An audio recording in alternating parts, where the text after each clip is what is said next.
And finally, welcome back to a new Thoughts of the Round Table with me, Matt Rebar. And me, Paul Laux. And it's been a minute. It always has. We always say that. But in this it wasn't actually our fault this time. Not totally, at least. It was a few things. So I can start with one of the multiple things that happened. My laptop, my old-ish laptop finally went out of the blue the same night we were going to record. So I think it actually died like minutes before we were recording, if I'm not mistaken. Oh, it might have been right then. That whole night was a blur because I was in panic mode, because you don't realize like how essential a laptop can be until you don't have one. And then you're like, oh my gosh. And I don't have a home computer yet. It's kind of like down the line, maybe. You're gonna get like a desktop, like one of those big, huge setups? Maybe. I don't know. We'll see. We'll see what the budget says. The budget says maybe. You get Mac products, you're good to go. You're rich over there. Yeah. Well, I've always used Mac, and it's hard to like not. It's like once you go Mac, you can't go back, baby. When you have a Mac that dies, can you like sell it to refurbish it? Will they take it back at least? I'm gonna try and give it to them and be like, hey, the battery's dead. Just it works. Just the battery sucks. Because I feel like they would take it at least for parts and at least give you, well, maybe knock some money off of it. Yeah, use some of these elements. Use that lithium. Use that, I don't know, oxygen or whatever. I don't know what's in a Mac laptop, but you know the gist. One of the funniest things I ever saw was, remember those Microsoft Notes? They were like laptops, but you could fold them backwards and like put them into a tablet.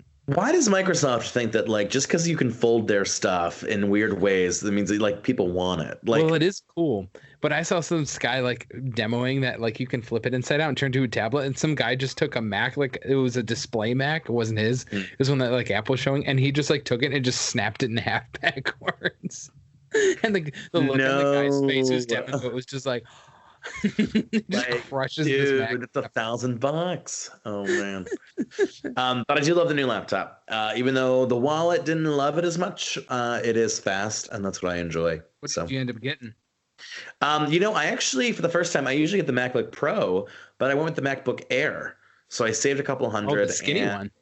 Yeah, I really don't notice a difference as of yet. Isn't there like no ports on it? Like literally no ports at all? I mean, there's the 2 ports and like the headphone port, but I mean, that's what my old one had.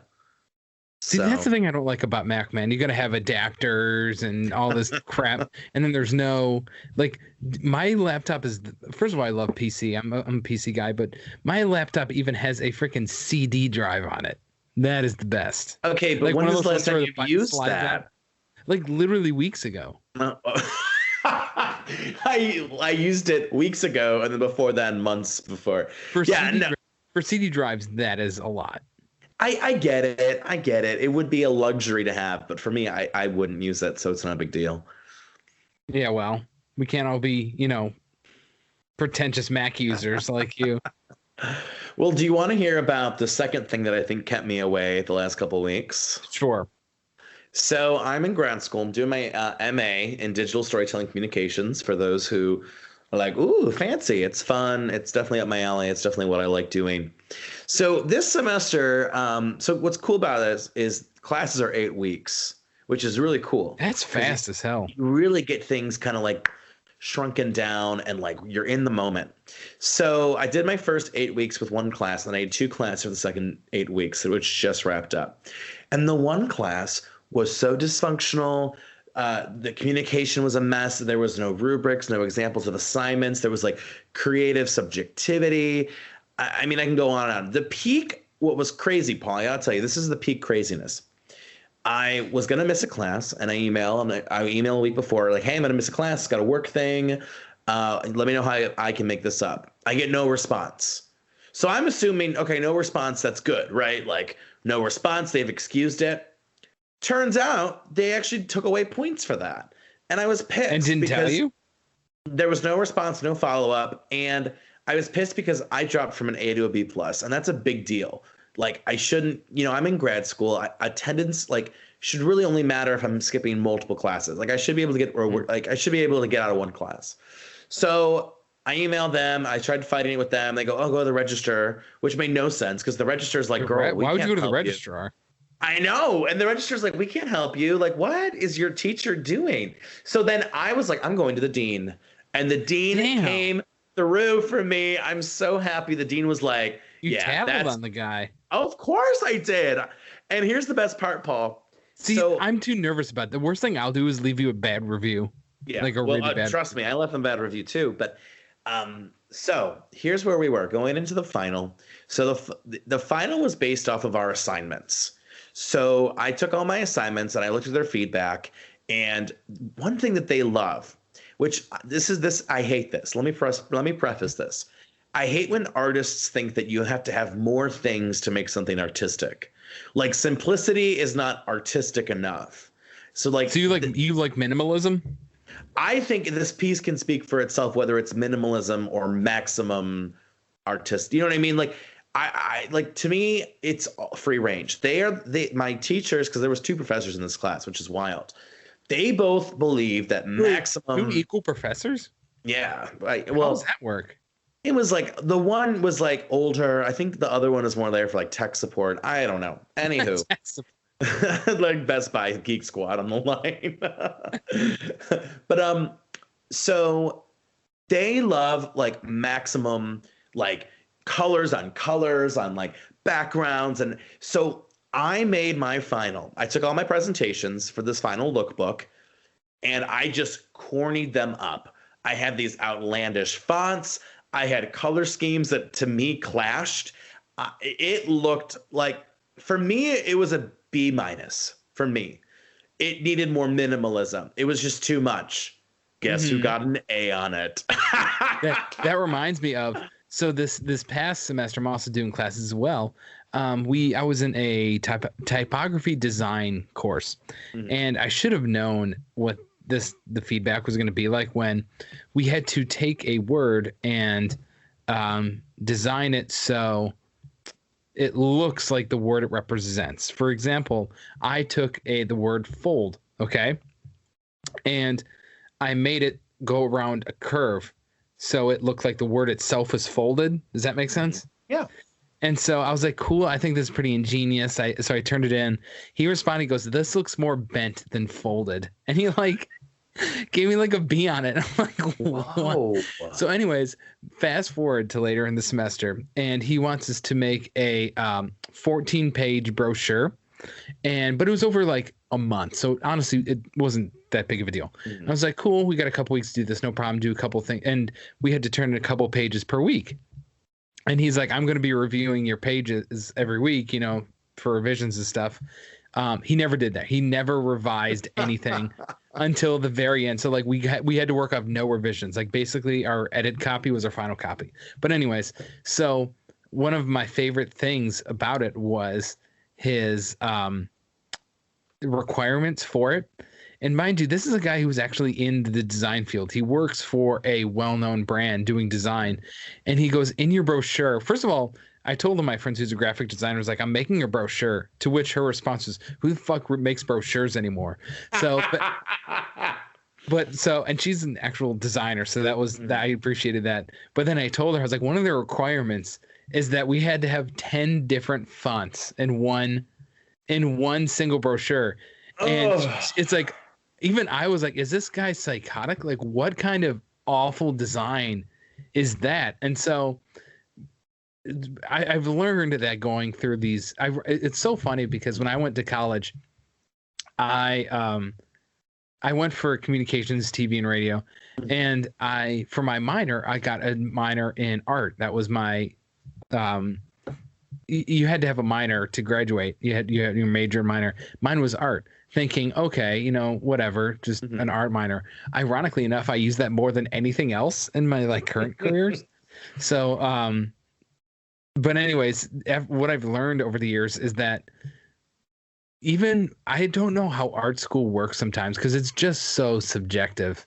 Well, and that's the thing. It's like, man, and I know I'm not as good as him. Like, I'm really not. Yeah. But at the same time, it's like, if you're telling me something that even I know is wrong, like, I feel like that's kind of a problem. I've done this, and this is where the thing with the design class, because I ended up with an A, and I was kind of shocked because I really thought I was going to be in that B minus or B plus territory, excuse me. But, at the end of the day, like it was funny. He even critiqued our design of our fonts too, which is kind of funny.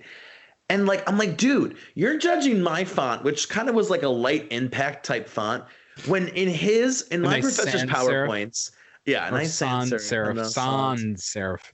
Yeah, judging my sans whatever sans serif, whatever. I can't even say it now. I'm so pissed. And Paul, his PowerPoints had papyrus font, which anyone who knows font, anyone who's like flipped through Word, gone on Google Docs, papyrus is Wasn't the that on like worst word font. art at one point? What? I feel like there's like a word art font at one point. I don't even know if it's a word art. All I know is that it's garbage. It is a font that people think looks sophisticated and worldly and ancient, and it just looks like trash. I'm like, how can you roll up with your black background, red, yellow, and green font on the black background? It looks like a stoplight descending into an oblivion with papyrus.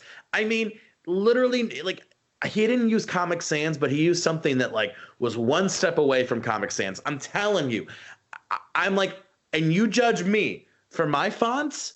Oh my God, Paul, I was seeing red. I was like a bull in Spain. I was just having it. I love how this episode has turned into nothing but us just being art critics. Like that is now what is going on. You know what's funny? One of our most listened to episodes is called Art Snobs Alert. So history repeats. You know what we should do? When you're naming this episode, it should be Art Snobs Alert Part 2. But fontology. Oh man. But no, it just amazing. And maybe it was just this one person. I don't know, but it was just the most, like, if you're teaching me and even I know that what you're doing is wrong, then that should be a problem. But I've like just, and I've also realized this is that after working with, a bunch of different people in the art school, they can have they're really good artists. Like the one specifically, this guy was do you know what vector images are? Yeah, that's like the black and white linear. Well, right? It can be. It's very linear, so it can be blown up to like whatever size, and it's usually used for like logos, so that way they can put like on the side of a bus and won't blur. Anyways, his thing was he made really good vector images, like really, really good ones of like, and he would do Photoshop collages, like really, really cool, intricate stuff.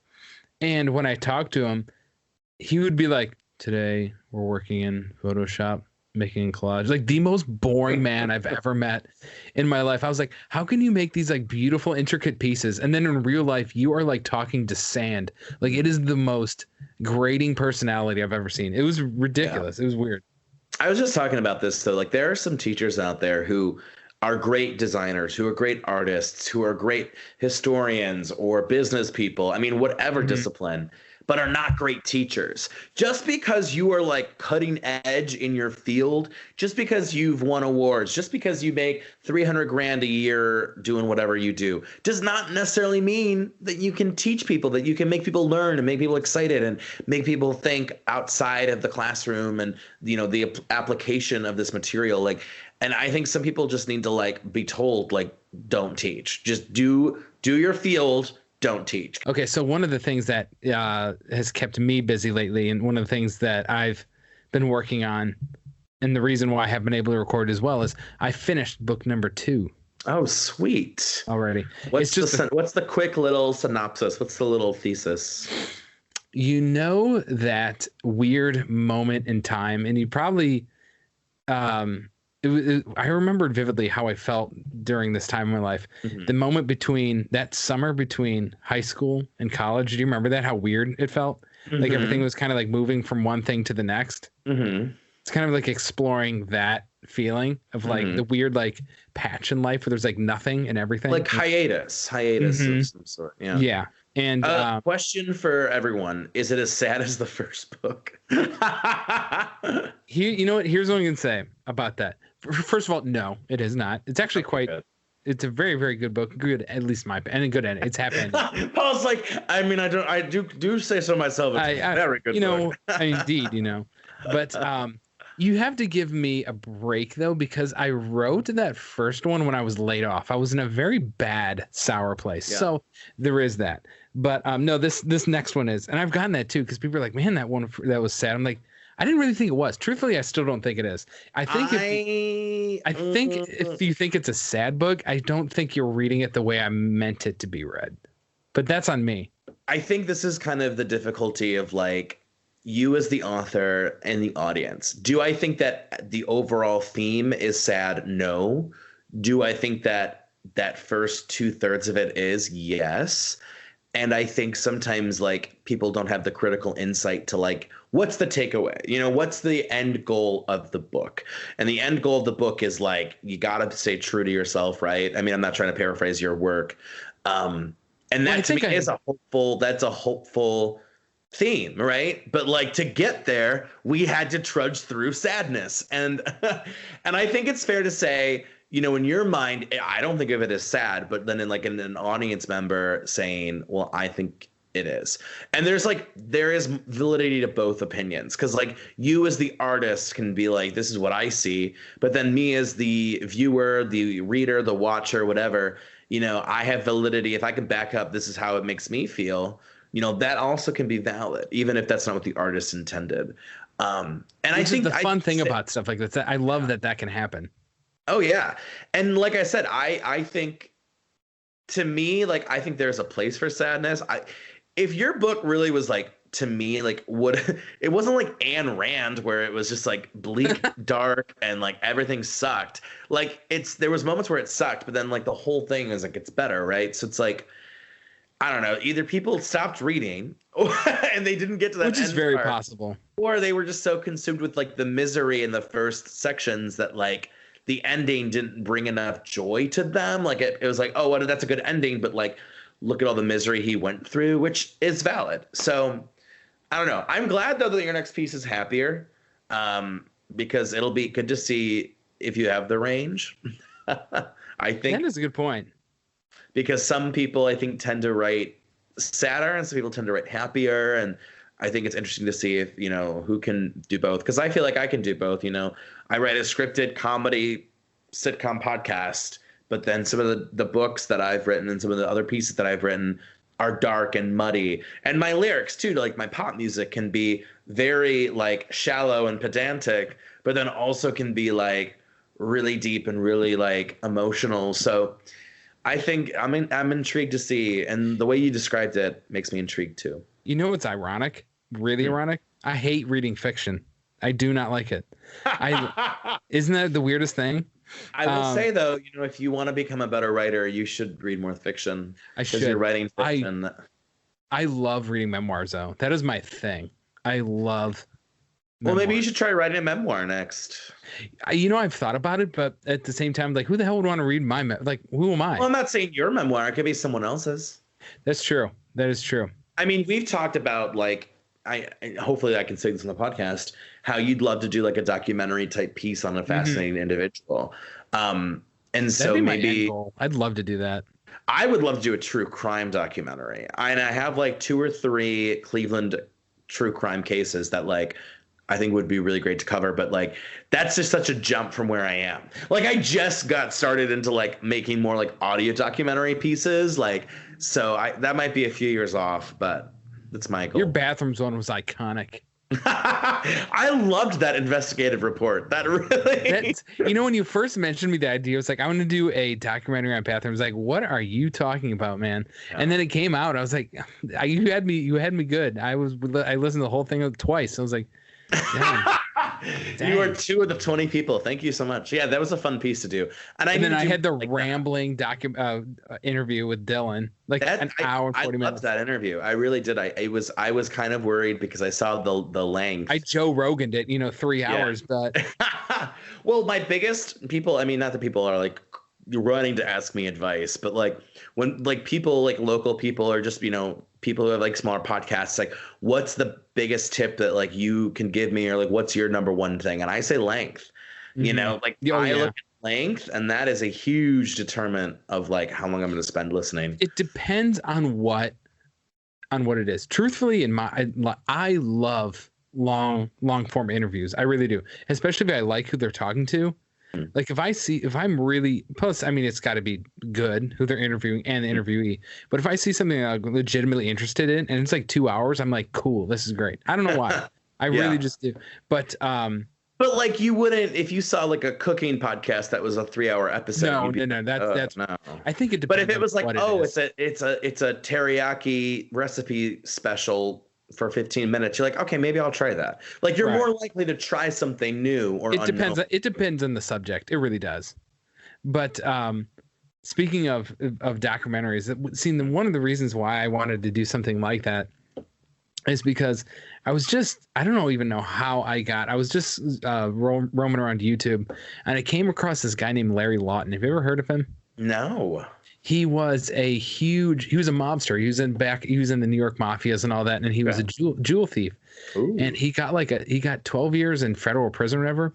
And now what he does is he's like a motivational speaker, and he wrote a book, and he has programs to keep kids out of jail and stuff. But the other thing that he does is he's like a big advocate for like prison reform and trying to go to like the government and all this stuff. But just this, first of all, the guy is psychotic. Like he is legitimately psychotic. And he would go over like, stories of like prison in his life. And one of the things that always stuck out to me was one of the first videos I ever saw this guy. And he's like, yeah, I had this cellmate. He killed, he got a life because he killed 30 people. He was a real good dude though. I liked him. Like in the next breath, he's like, he killed 30 people. He's like, yeah, he's a good dude though. I liked him. Like how, like if that is the most like, and he self admits like he will look past anything in somebody. Like, if you can look past somebody who killed 30 people and be like, yeah, you're a good guy. Like that is impressive. That reminds me so much. There was a documentary where someone was like describing someone. They were like, they were loving, kind, attentive, deceitful, dishonest, violent. And I'm like, how does all of that, you can't like, that's contradictory. Like that's clearly not the person. You can't be like, they were loving and violent. Like, I don't know that's what this guy was too. Cause at one point also he goes, yeah, one time I beat a guy's face in with an iron, but I felt kind of bad about that, but it is what it is. Like he was just so nice. Yeah, it is what it is. Jesus Christ. Thank God. See, those are the kind of people I would love to. Those are the kind of people I don't mind 3-hour interviews with, because it's just the most like to them that's nothing. Like even what you just said, it's like nothing, no big deal. Yeah, coming next year, Paul interviews local prisoners about their hot takes. You know how? Oh my God! If I would do that. Seriously, I would go in and like and just. I'll never forget this one. And it reminds me. It's funny you say that. When I was on the radio in Akron, my college station. There was a local like minimum security prison, and they would since it's minimum security, they had access to the phones, and they would call us late at night sometimes when they're bored. And there's one guy named Roach who would call me. His name was Roach, and he would tell me about all this crazy stuff that like just his psychotic crazy life. And one day I never asked him why he was in prison, like I just didn't, but one day I just did. And he goes, oh well, I was at a bar, and this guy was hitting on my girl, so I took out my pocket knife and stabbed his hand at the bar.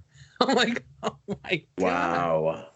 But, see, that's the thing, like I'm a super flirt, so I can't be upset if I'm with someone who's also flirting. Like I'm just a flirt, like just gotta roll with it, man. Oh man, what a time. Well, I'm glad we're finally able to catch up. I know it's been crazy, and we're not the most consistent podcast out there. So to those who are still with us, who did not unsubscribe, or thank you. No, you don't got it. It's a little treasure, a little treat every time we upload. We used to be so lucky. You're so privileged to hear us talk together. See, and our problem is we have too many plates spinning. We got you do this and that, and writing this and that. But well. You know what? Next time, let me tease next time, because I got a story, and it is a doozy about me and my dad having drinks at the bar, and something happened that's really funny. So I'll tell you next time. Just remind me. Also, that picture of your mom, that is the best thing I've ever seen. Oh my God! Real quick, I gotta share this. This is so funny. So the NFL draft was in Cleveland. My mom and I went down to go see it. And my mom normally doesn't do photos. My mom's not like a big photo person. I'm like kind of a photo person depending on the mood. My sister is like 24/7 photo person. So we're down there, we're doing some photos, and we're like, oh, let's get a photo at this little Browns sign. And the one lady goes, oh, can I get a picture of the two of you? My mom's like, you know what? Screw it. Like, yeah, let me get a picture with Matt. So she takes 3 pictures. We're like, thank you so much. Walking away. We're like 10 minutes later, I finally look at them, My mom is not in any of the pictures. Like she's cut off and like you just see her hand or her leg. And I'm like, dude, this lady had my iPhone where the iPhone becomes the picture. Like there's really, it's not like, it's so easy to be like, are they in the picture? Yes, click. I don't understand. It was so funny and I'm still laughing. I'm not like pissed about it. I really am not, but like, how? Like, how? Did she not see? And they offered to do it. Yeah. Oh yeah. She's like, oh, like, give me the phone. I'll take a picture. And she took 3. And like in my head, I'm like, she took 3, so one of them has to work, right? No, my mom's cut off on all of them. And we're like, of course, the one time my mom wants to get a picture, you know, we can't make it happen. You know how long I stared at that picture? Because like, here's a great picture of me and my mom. It took me so long to figure like what was going on because I didn't see her mom's arm in it until like 10 minutes later. It was like, what is going on? There's nobody. See her hand. It's like a floating hand. It's insane.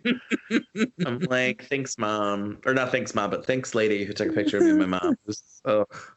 Anywho. All right. Well, I think we have a lot coming up, which is good too. I know. We'll definitely have to record soon because I feel like we're just barely catching up. We got so much to talk about. Right. And I got a couple ideas for audio documentary, so maybe I'll tease that later. Ooh, Art Snobs Part 3. No, this is part. Oh, this is part 2. This is part 2. That'll be part 3. Trace. We're the worst. I love it. All right. Well, thanks for listening to another edition of Thoughts of the Roundtable. Peace out. Later.